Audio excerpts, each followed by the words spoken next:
Ojana weche mag tuke ni klepe matugo e lig maduong' pacho kae kokalo ogirimiti mane oketi gi tend migawo mochung' ne weche tuke kaachiel gi od fwambo mar KBC biro yudo omenda maromo milion 10 kanuwuoyo romo gi jotend riwruok matayo tuke mopogore pacho ka. Jatend migawo mar tuke Ababu na Mwamba olero ni kaka migawo biro dhi nyime gi loso lwasi makare mar ywayo kembe manyalo siro tukego. Under that deal, every single team participating in the Kenya Premier League is now guaranteed minimum 10 million shillings per team. That's monetization for us. And actually, they have already received half of that money. All the KPL teams are already 5 million shillings richer under this program.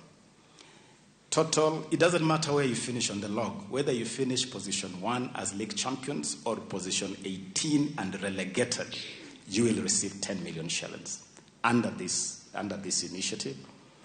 That is besides prize money. This package also has prize money. Team mar Kenya mar jotugo matugo adhula